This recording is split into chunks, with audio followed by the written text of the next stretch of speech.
Assalamualaikum warahmatullahi wabarakatuh. Mari kita buka pertemuan kali ini dengan bacaan Bismillahirrahmanirrahim. Bertemu kembali dengan saya di channel Nanang Arifin dari Madrasah Aliyah Negeri Kota Blitar. Anak-anakku, kemarin kita sudah membahas 4 organ ekskresi, 4 organ pengeluaran, dari ginjal yang mengeluarkan urin, kulit yang mengeluarkan keringat, paru-paru yang mengeluarkan CO2, hati yang mengeluarkan zat warna empedu. Keempat organ ekskresi ini bisa mengalami gangguan, yaitu bisa gangguan pada ginjal, gangguan pada kulit, dan gangguan pada hati. Khusus untuk paru-paru Bapak tidak membahas karena sudah dibahas pada pertemuan sistem pernapasan kemarin. Nah, di sini pembelajarannya, materinya adalah ini. Gangguan dan penyakit pada sistem ekskresi. Tujuan pembelajarannya, kalian sebagai siswa dapat mengetahui jenis-jenis gangguan atau penyakit pada sistem ekskresi dari gangguan pada ginjal, gangguan pada kulit, gangguan pada hati. Nah, ini 4 organ ekskresi yang bisa mengalami gangguan-gangguan. Nah, gangguan yang pertama pada organ ginjal. Ini ginjal kita. Namanya batu ginjal. Orang kalau kena batu ginjal, gejala-gejalanya sini. Nyeri pada punggung, tidak bisa kencing. Apa penyebabnya? Karena adanya pembentukan batu-batu.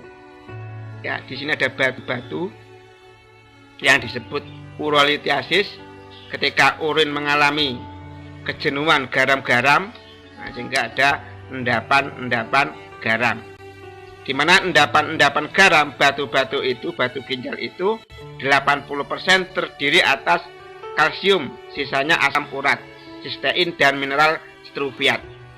Ini akan menyumbat aliran urin.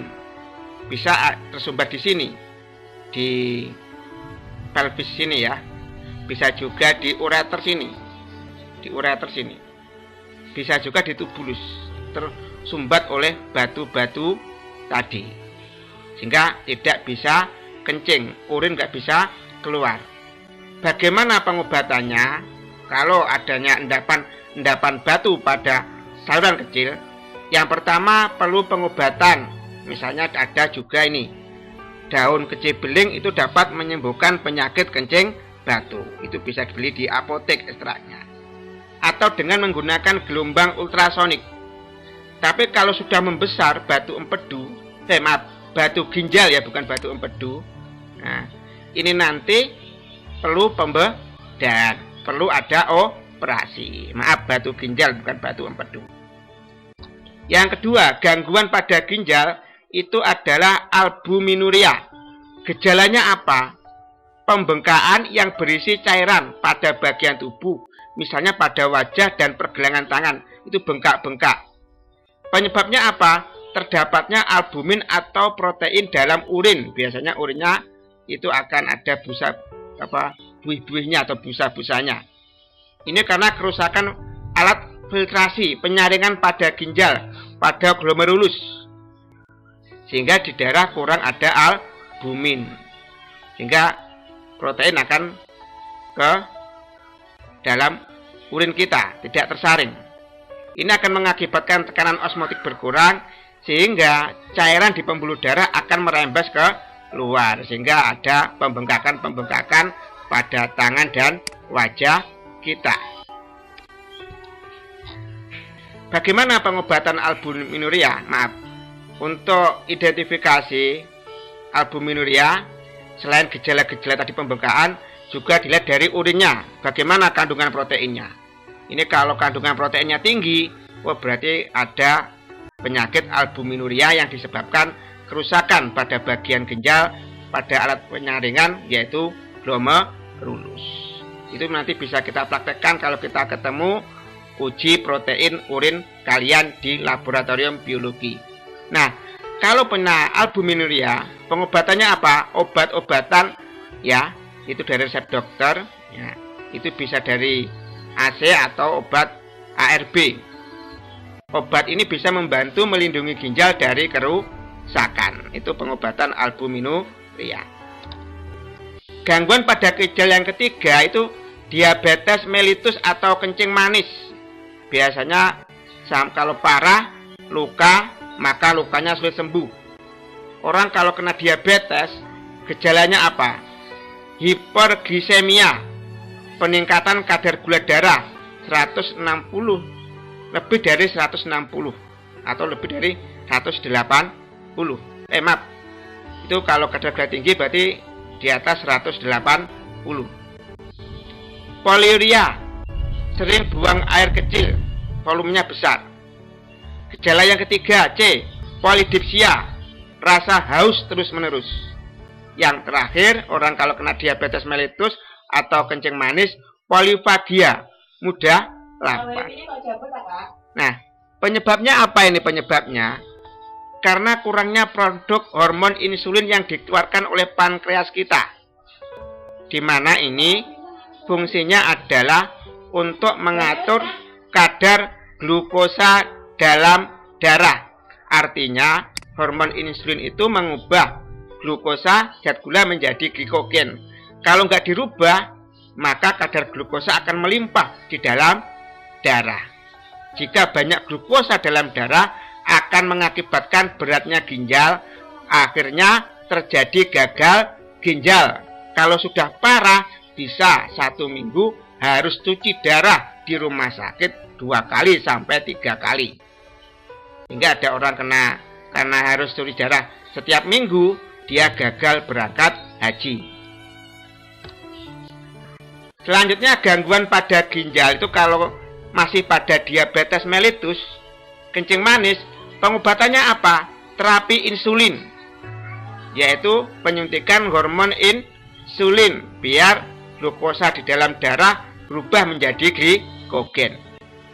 Obat-obatan, ada juga pengobatan alami, bisa pakai ginseng, bisa pakai kayu manis, ya pakai udur. Lalu pengobatannya pola makan sehat dan teratur, artinya jangan banyak mengkonsumsi makanan yang mengandung kadar gula yang tinggi. Olahraga teratur, orang kalau kena diabetes itu tubuhnya setiap hari harus sering keluar keringat. Di sini maka biar berkeringat harus sering olahraga. Kalau sudah parah, maka transplantasi pankreas. Pankreasnya diganti dengan pankreas yang masih sehat. Seperti itu. Biasanya di sini bisa dari pankreasnya orang sudah mati. Selanjutnya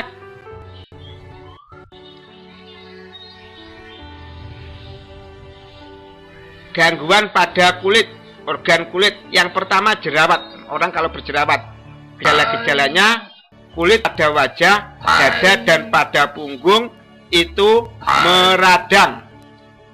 Penyebabnya apa? Penyebabnya produksi kelenjar minyak yang berlebihan yang mengakibatkan adanya penyumbatan pada folikel rambut dan pori-pori kulit. Ada pori-pori ini ya. Ini menyumbat keluarnya keringat kita. Pengobatannya apa? Dengan menggunakan antibiotik yang bisa membunuh bakteri yang menghambat folikel yang ada pada rambut. Selanjutnya gangguan pada kulit yaitu biang keringat. Ini pada bayi-bayi seperti ini. Adanya bintil-bintil kuning berwarna merah pada kulit dan rasanya gatal dan perih. Penyebabnya apa? Di sini ada saluran keringat itu tersumbat oleh sel-sel kulit yang mati yang terbuang tidak disempurna, disebabkan oleh cuaca yang panas, kosmetik, dan aktivitas lainnya. Kosmetik itu bisa menyebabkan biang keringat. Pengobatannya apa kalau kena biang keringat? Pengobatannya adalah dengan membersihkan bagian yang mengalami ruang dengan air mengalir dan sabun yang lembut. Menaburkan bedak talek pada bagian yang mengalami ruam untuk mengurangi rasa tidak nyaman, menjaga kulit agar tetap dingin, misalnya dengan berendam dan mandi, meminum banyak cairan agar terhindar dari dehidrasi. Kita memakai pakaian yang longgar sehingga tidak menghambat atau mengeluarkan keringat. Itu untuk biang keringat.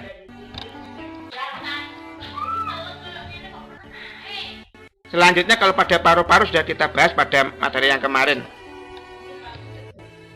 Selanjutnya gangguan pada organ hati kita.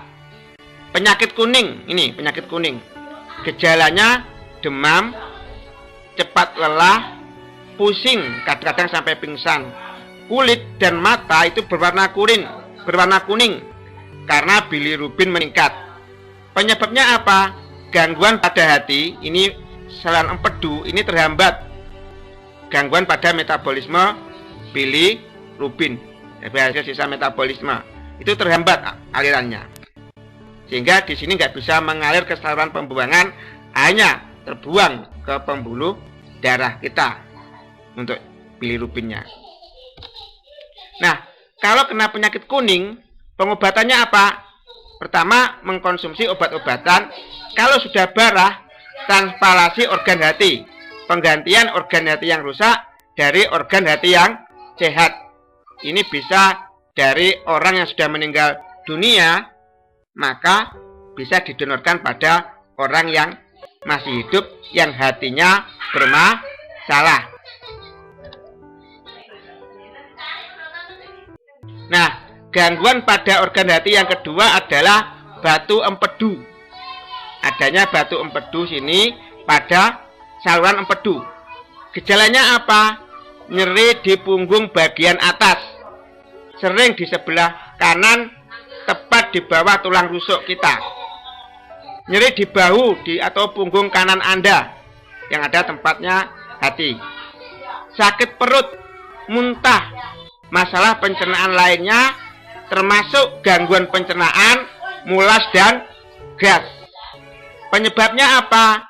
Pengendapan kolesterol pada saluran empedu. Ini ada pengendapan kolesterol pada saluran empedu, sehingga cairan empedu nggak bisa mengalir. Pengobatannya apa? Minum obat asam empedu, yaitu ursodiol atau ini kesodiol. Dengan obat-obatan herbal, cuka atau apel. Kemarin tetangga saya ada yang divonis batu empedu. Ketika divonis batu empedu, maka di sini dia karena nggak ada biaya, maka dia terapi dengan menggunakan cuka apel. Kalau sudah parah batu empedunya, maka dengan operasi penggantian pengambilan batu empedu. Nah, teknologi mengatasi gangguan sistem ekskresi. Yang pertama adalah hemodialisis. Pencucian darah adalah proses penyaringan sisa metabolisme dari darah menggunakan mesin dialisis darah. Biasanya kalau orang ginjalnya dia terganggu, yang nggak bisa mencuci darah, nggak bisa menjalankan fungsinya, maka di sini pembuluh darah akan diambil ke mesin hemodialisis. Di sini darah dicuci, disaring, yang bersih dikembalikan ke pembuluh darah lagi, yang kotor dibuang. Ini fungsinya menggantikan fungsi ginjal. Yang kedua, teknologi mengatasi gangguan sistem ekskresi, yaitu transplantasi ginjal.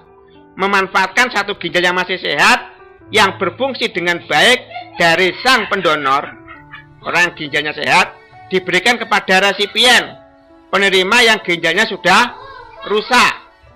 Ginjal itu kan ada dua, kalau diberikan ke yang lain mungkin tidak ada menimbulkan masalah berarti, atau mungkin berkurang kemampuan menyaring darahnya.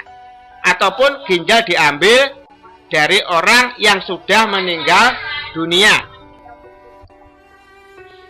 Ya. di dalam mengobati penyakit itu ada dua ikhtiar ya. Ikhtiar lahir dengan obat-obatan, makan yang teratur, dan ikhtiar batin dengan banyak berdoa memohon kepada Allah. Salah satunya ini yang pernah diteliti oleh Profesor Dr. Muhammad Sholeh. Ini sebagai untuk apa? Bukti bahwa salat tahajud itu bisa menyembuhkan penyakit, dan ini sudah untuk disertasi doktornya.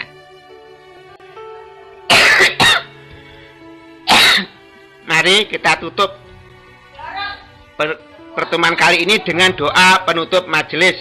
Subhanakallahumma wa bihamdika asyhadu alla ilaha illa anta astaghfiruka wa atubu ilaik. Wallahu muwaffiq ila aqwamit thoriq. Wassalamualaikum warahmatullahi wabarakatuh.